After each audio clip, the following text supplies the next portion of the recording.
UK के बाहर से बैठ कर लेना इज लाइक नियरली इम्पॉसिबल।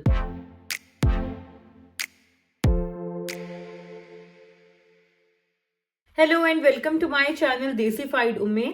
और मैं आज आप लोगों के लिए थोड़ा सा कंपैरिजन कर रही हूँ वर्क वीज़ा यूके का और स्टडी वीज़ा के दरमियान। कुछ लोग मुझे बहुत रिक्वेस्ट भी कर रहे थे इस वीडियो की कि वर्क वीज़ा और स्टडी वीज़ा का एक कंपैरिजन करें और बताएं कि विच वन इज़ बेटर। तो मैंने सोचा कि आज इस पे ही बात कर लेते हैं और दोनों वीज़ाज को मैं आपको अलग अलग एक्सप्लेन करूंगी और आपको एक थोड़ा सा आइडिया दे रही हूँ कि दोनों वीज़ाज में बुनियादी डिफरेंस क्या है और आप अपने लिए कौन सा बेहतर समझते हैं, तो you can always opt for that one. UK का जो स्टडी वीजा है वो डिपेंड करता है आपके डिग्री प्रोग्राम पे, उसकी जो ड्यूरेशन है वो उसके ऊपर डिपेंड करती है। ठीक है, एक साल का अगर आप मास्टर्स करते हो तो आपको एक साल का स्टडी वीजा मिलेगा प्लस 2 इयर्स पीएसडब्ल्यू, अभी तक जो चल रहे हैं रूल्स। अगर आप 4 साल का बैचलर्स करते हो तो भी आपको 2 साल का पीएसडब्ल्यू मिलता है।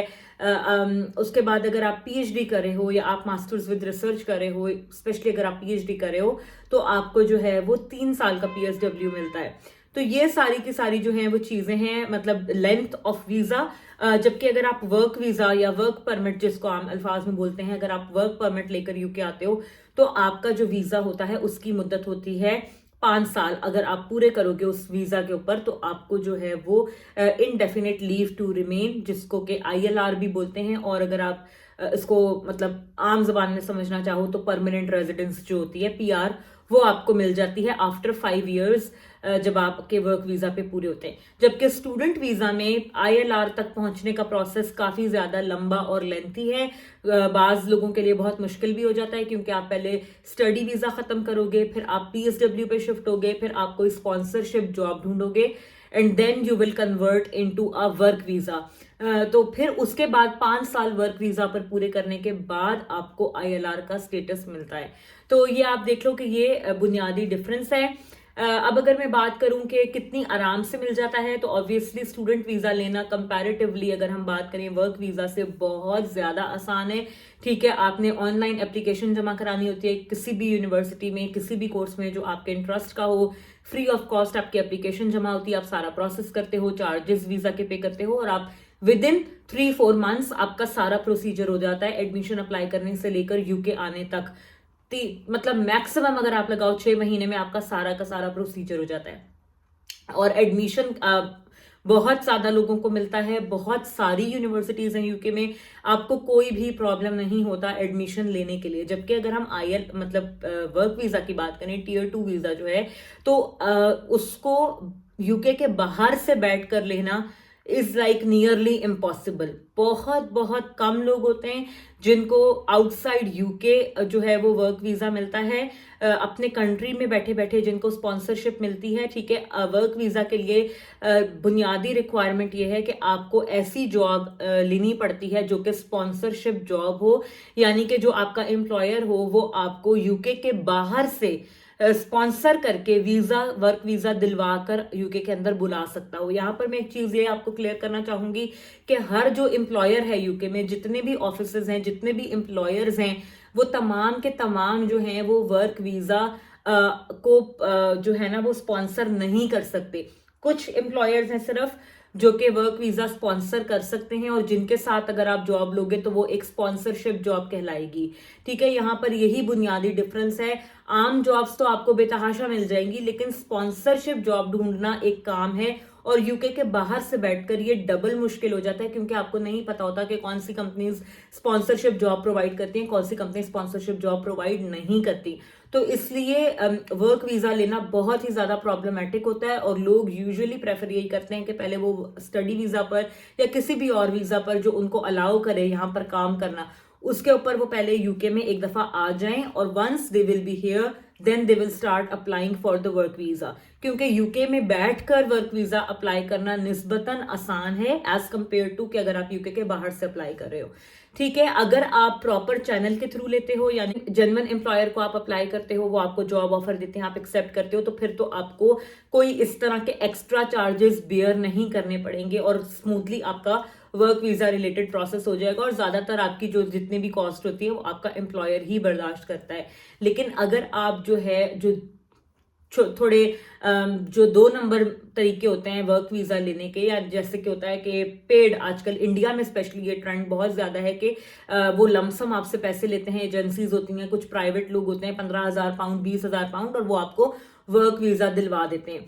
अगर आप उस तरीके से लेते हो वो आपको बहुत ज्यादा एक्सपेंसिव पड़ता है। 15,000 20,000 पाउंड बोलने में आसान है, पर पैसों में अगर आप इसे कन्वर्ट करो PKR में या INR में, तो ये बहुत ज्यादा अमाउंट बन जाती है, और उसमें आपका फ्रॉड होने का चांस बहुत ज्यादा रहता है। आपको नहीं पता कि जो बंदा आपसे पैसे इतने सारे ले रहा है वो जेन्युइन भी है या नहीं है। तो मैं किसी को भी ये रिकमेंड नहीं करती हूँ कि वो यूके के बाहर से बैठ के, या इवन यूके आने के बाद भी वो किसी ऐसे बंदे को इतने ज्यादा पैसे पे करने जिसको वो अच्छे तरीके से जानते नहीं है, जिसपे उन्हें ट्रस्ट नहीं है, और जिसमें आपको जरा सा भी कोई लगे कि ये बंदा हमारे साथ कोई फ्रॉड कर सकता है, तो प्लीज आप इतनी बड़ी अमाउंट किसी को भी मत दें इस ऐसे ही जस्ट फॉर द सेक कि हमें वर्क वीजा मिल जाएगा।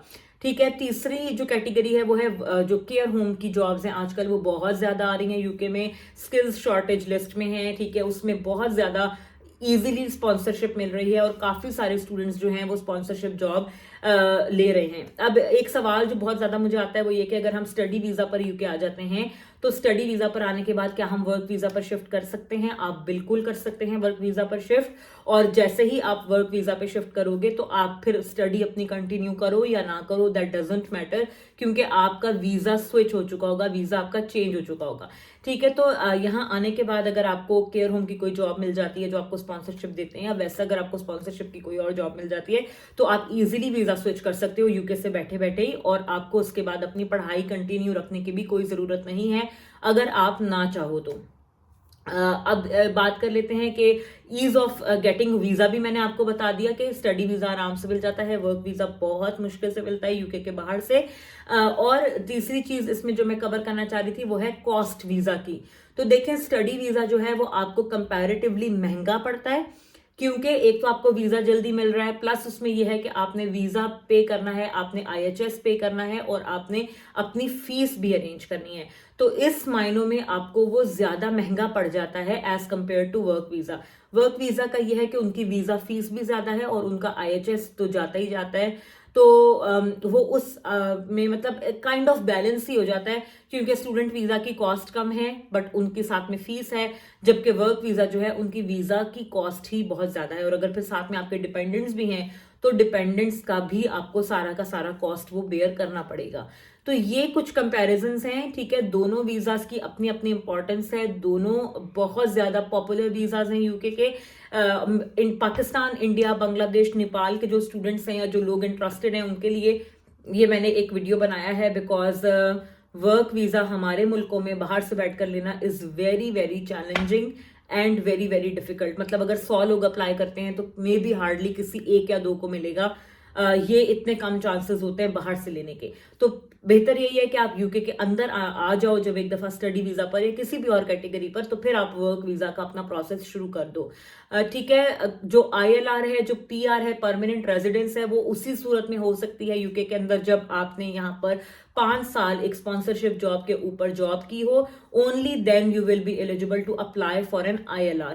और एक दफा जब आप ILR पे कन्वर्ट हो जाते हो तो उसके कुछ अरसे के बाद फिर आप सिटीजनशिप के लिए अप्लाई कर सकते हो, but the only route for permanent residence is the work visa, और उसी के थ्रू ही आप परमानेंट रेजिडेंस के लिए अप्लाई कर सकते हो। तो वो तमाम लोग जो कि परमानेंट रेजिडेंस में इंटरेस्टेड नहीं है, या जो इजी रूट के थ्रू यूके आना चाहते हैं, जिनका डिग्री में भी इंटरेस्ट है, वो स्टूडेंट वीजा को ऑप्ट कर सकते हैं और स्टूडेंट वीजा के थ्रू वो यूके में आ सकते हैं। लेकिन वो तमाम लोग जो कि स्टडी करने में इंटरेस्टेड नहीं है, हाईली एक्सपीरियंस्ड हैं, ठीक है, सीनियर मैनेजरियल पोजीशंस के जो लोग हैं, और वो पढ़ाई में इंटरेस्टेड नहीं है, या वो स्ट्रगलिंग एक सर्वाइवल लेवल की जॉब्स नहीं करना चाहते, या स्ट्रगलिंग लाइफ नहीं गुजारना चाहते हैं, तो वो फिर डायरेक्ट ही अपनी अपनी कंट्री से बैठकर वर्क वीजा के लिए कोशिश कर सकते हैं। और वर्क वीजा जब उन्हें मिल जाए तो वो उसके ऊपर ठाठ से यूके आकर अपनी जॉब स्टार्ट कर सकते हैं। तो ये वीडियो आई होप आप लोगों को अच्छी लगी होगी, कुछ क्लियर हुआ होगा आपके माइंड में कि क्या प्रोसीजर होता है यहाँ पर, किस तरीके से दोनों वीजास काम करते हैं। अगर आपको वीडियो अच्छी लगी हो तो चैनल को सब्सक्राइब जरूर करें, लाइक और शेयर करें मेरे कंटेंट को, and I will see you guys very soon in another video. Bye bye.